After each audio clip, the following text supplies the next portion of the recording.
Doctor نے کیا کہا شوہر کو کہ آپ گھر میں جاؤ 15 فٹ کی دوری سے 15 فٹ کی دوری سے بیوی کو کچھ سوال کرو، اگر جواب آ گیا تو الحمدللہ 15 فٹ سے بیوی کو سنائی دے رہا ہے، اگر 15 فٹ سے آپ نے سوال کیا جواب نہیں آیا تو آپ 10 فٹ پر آ جاؤ، 10 فٹ پر آؤ، وہاں سے سوال کرو، وہاں سے جواب آ گیا تو الحمدللہ بیماری اتنی ہے، اگر وہاں سے بھی 10 فٹ سے بھی جواب نہیں آیا تو 5 فٹ کے دوری پر کھڑے ہو جاؤ، وہاں سے سوال کرو، جواب آ گیا تو اتنی بیماری، جواب نہیں آیا تو اور زیادہ ہے، قریب جاؤ، بالکل قریب جا کر سوال کرو، تب دیکھو کیا جواب آتا ہے، مجھے معلوم ہوگا کہ بیوی کتنی بہری ہو گئی آپ کی اور کتنا علاج کرنا ہے۔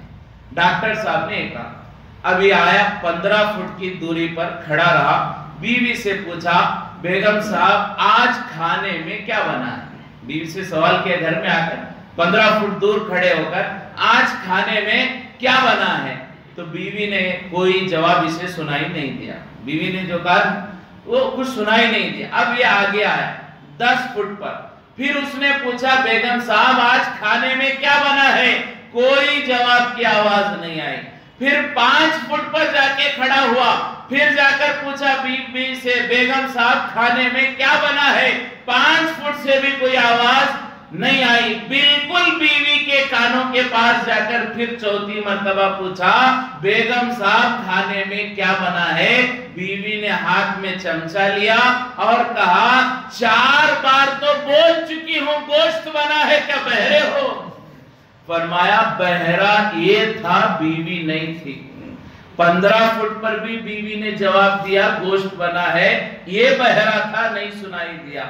10 فٹ پر بھی بیوی نے جواب دیا، اسے نہیں سنائی دیا۔ کیوں؟ کیونکہ یہ بہرا تھا۔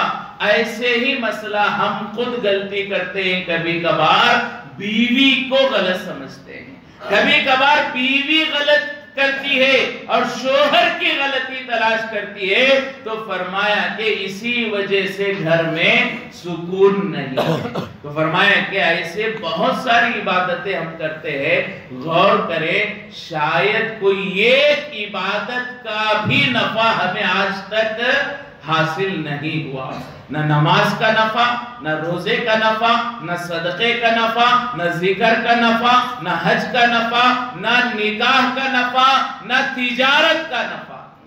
تجارت میں اللہ نے نفع رکھا ہے، حضور پاک صلی اللہ علیہ وسلم نے فرمایا کہ تجارت رحمت اور برکت کے اللہ نے 10 حصے بنائے، 1 حصہ ملازمت میں، 9 حصے تجارت میں اللہ نے برکت رکھے۔ یہ تجارت میں برکت ہے، ہم سالوں سے تجارت کر رہے، اب تک ہمیں نفع نہیں حاصل ہوا، یعنی صحیح معنوں میں نے تجارت نہیں کی۔ اگر اللہ کے نبی کے طریقے پر میں تجارت کرتا، ضرور وہ 9 حصے برکت کے مجھے مل جاتے۔ تو کوئی عبادت کا نفع ہمیں حاصل نہیں ہو رہا ہے اور اس کا ہمیں فکر بھی نہیں، اس کا جائزہ لینے کا وقت بھی نہیں، اسے صحیح کرنے کا جذبہ بھی نہیں ہے۔ یہ کتنی بڑی نعمتیں ہمیں اللہ نے دی ہیں، اس کا اندازہ نہیں ہے، لہٰذا اس کی فکر ہونی چاہیے۔ اللہ نے ہمیں ایمان دیا، اللہ نے ہمیں اپنے نبی کی امت میں پیدا کیا جو بے پناہ کمالات کے حامل تھے۔ اللہ کے اس نبی کی عظمتوں کو پورا کرنا یہ ہمارے ہر ایک مسلمان کی ذمہ داری ہے۔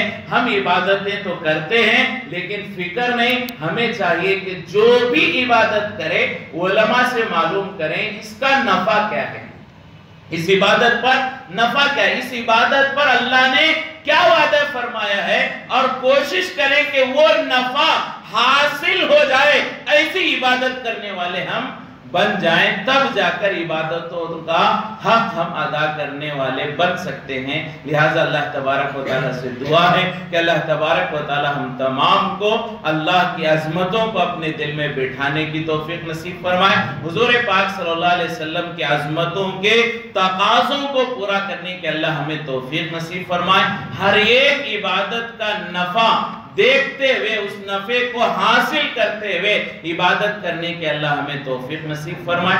اللہ ہر چھوٹے بڑے گناہ سے ہمیں بچنے کی توفیق نصیب فرمائے، نکاح کے مقاصد اللہ ہمارے گھروں میں پورا فرمائے، نکاح کے مقاصد کو، نکاح کے نفع کو اللہ ہمارے گھروں میں پورا فرمائے، تقوی ہمیں نصیب فرمائے، گھروں میں سکون نصیب فرمائے، میاں بیوی میں محبت نصیب فرمائے، اولاد نصیب فرمائے، اولاد کی تربیت کرنے کی توفیق نصیب فرمائے۔ یہ سب نکاح کے مقاصد ہیں، یہ سب مقاصد اللہ ہمارے زندگیوں میں پیدا فرمائے۔ جو کچھ کہا گیا سنا گیا اللہ اس پر عمل کی توفیق نصیب فرمائے۔ ایک ضروری اعلان یہ ہے کہ ایک عبدالعزیز صاحب وہ بیمار ہیں، قاضی عبدالعزیز قاضی، دعا فرمائیں، کافی دنوں سے کوما میں ہیں، ایک حادثے کے شکار ہو گئے تھے، دعا فرمائیں کہ اللہ جو ہے انہیں صحت کاملہ عاجلہ مستمرہ دائمہ نصیب فرمائے۔ اور ایک چھوٹا 2 سال کا بچہ ابو بکر اس کا نام ہے، وہ بھی آج ایڈمٹ ہوا ہے، اس کا بھی علاج ہے، بہت بیمار ہے، دعا فرمائے اللہ اس بچے کو بھی صحت نصیب فرمائے، شفاء کلیہ عاجلہ مستمرہ دائمہ نصیب فرمائے۔ اور اسی طرح جو جو انتقال کر گئے ہمارے رشتہ داروں میں، اساتذہ میں، اللہ ان سب کی مغفرت فرمائے، اور ہم میں جو بیمار ہیں اللہ ان سب کو صحت نصیب فرمائے۔ خاص طور سے ہمارے مولانا احمد سراج صاحب دامت برکاتہم جو ہمارے پورے ضلع دھارواڑ بلکہ ہندوستان کی مایہ ناز شخصیتوں میں ہے، اور بہت زیادہ ماشاءاللہ دین کی خدمات کرتے ہیں، اور ہمارے شہر دھارواڑ سے بھی کافی گہرا تعلق ہے۔ مولانا احمد سراج صاحب یہ کافی بیمار ہیں اور ان کا علاج چل رہا ہے، اور بہت زیادہ ڈاکٹروں نے جو ہے تشویشناک جو ہے خبر دی ہے، دعا فرمائے اللہ ان کو جو ہے صحت نصیب فرمائے، شفاء کلیہ عاجلہ مستمرہ دائمہ نصیب فرمائے۔ اور جو بھی جو ہے خدشات ہیں، جو ڈر ڈاکٹروں نے ظاہر کیا، اللہ ان تمام خدشات سے مولانا کی حفاظت فرمائے، اللہ دوبارہ مولانا کو صحت کے ساتھ، تندرستی کے ساتھ امت کی خدمت میں اپنے بقیہ زندگی کو لگانے کی توفیق نصیب فرمائے، صحت و سلامتی کے ساتھ، علاج کے ساتھ اللہ مولانا کو واپس لوٹنے کی توفیق نصیب فرمائے۔